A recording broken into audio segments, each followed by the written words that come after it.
সম্পূর্ণ পর্ব দেখতে চ্যানেলটি সাবস্ক্রাইব করুন। মণ্ডপে হঠাৎ কুসুমের প্রবেশে পুরো বিয়ের আসর স্তব্ধ হয়ে যায়। পুরোহিতের মুখের মন্ত্র অর্ধেকেই আটকে যায়।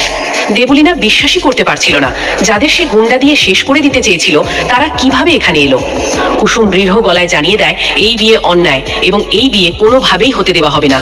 তার পাশে অনুশ্রীকে দেখে দেবলীনা বুঝে যায় তার সাজানো ষড়যন্ত্রের বড় ফাটল ধরেছে। অনুশ্রীকে দেখা মাত্র ঈশানের চোখে জমে থাকা দীর্ঘদিনের কষ্ট আর ভালোবাসা একসাথে উথলে ওঠে। সে আর নিজেকে সামলাতে পারে না। সবার সামনে দেবলীনার হাত ছেড়ে সোজা অনুশ্রীর কাছে চলে যায়। ঈশান স্পষ্ট জানিয়ে দেয় এই জন্মে সে যদি কাউকে বিয়ে করে সেটা অনুশ্রী ছাড়া আর কেউ নয়।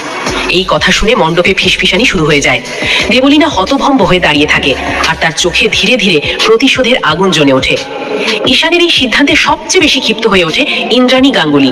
সে চিৎকার করে বলতে থাকে এটা অসম্ভব, লগ্ন শুরু হয়ে গেছে, এখন কেউ বিয়ে ভাঙতে পারে না। ইন্দ্রাণী সরাসরি অনুশ্রীকে দোষারোপ করে জানায় সে নাকি পরিকল্পনা করেই এই নাটক সাজিয়েছে। কিন্তু কুসুম তখন সামনে এসে ইন্দ্রাণীর সব অভিযোগের জবাব দিতে শুরু করে এবং জানায় দেবলীনা কিভাবে গুন্ডা দিয়ে তাদের আটকে রেখেছিল। পরিস্থিতি যখন নিয়ন্ত্রণের বাইরে যেতে শুরু করে ঠিক তখনই দেবলীনার মা জয়িতা নতুন চাল চলতে শুরু করে। সে হঠাৎ বুক চেপে ধরে মাটিতে বসে পড়ে এবং অসুস্থতার নাটক শুরু করে। সে কান্না জড়ানো গলায় বলে তার মেয়ে আজ লগ্নভ্রষ্ট হলে তার আর বাঁচবে না। চারপাশে আতঙ্ক ছড়িয়ে পড়ে। আয়ুষ ছুটে আসে, ডাক্তার ডাকার কথা বলে, কিন্তু জয়িতা বারবার ঈশানের দিকে তাকিয়ে আবেগের চাপ সৃষ্টি করতে থাকে। ঈশান চরম দ্বিধায় পড়ে যায়।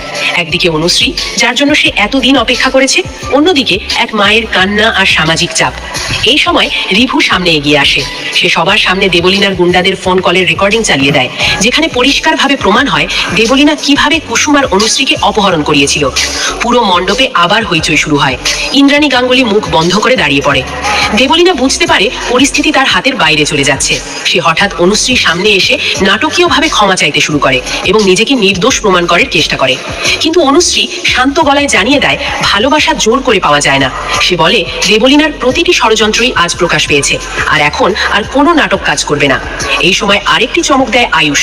সে সবার সামনে জানিয়ে দেয় ঈশানকে সে কথা দিয়েছিল সত্য প্রকাশ না হওয়া পর্যন্ত সে বিয়ে হতে দেবে না। আয়ুষ দৃঢ়ভাবে ঈশানের পাশে দাঁড়ায়। ইন্দ্রাণী গাঙ্গুলি বুঝতে পারে পরিবারের ভেতরেই তার নিয়ন্ত্রণ আলগা হয়ে যাচ্ছে। সে চুপচাপ সরে যায়, কিন্তু চোখে প্রতিশোধের ইঙ্গিত রেখে। শেষমেশ ঈশান মণ্ডপে দাঁড়িয়েই ঘোষণা করে সে কোনো ইমোশনাল ব্ল্যাকমেলে মাথা নত করবে না।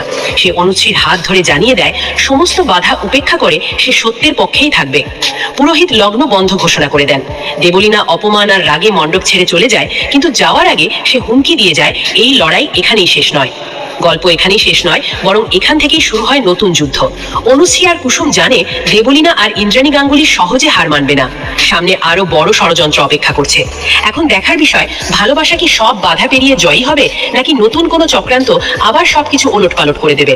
এই টান টান উত্তেজনার পরবর্তী আপডেট জানতে চোখ রাখুন আমাদের চ্যানেলে।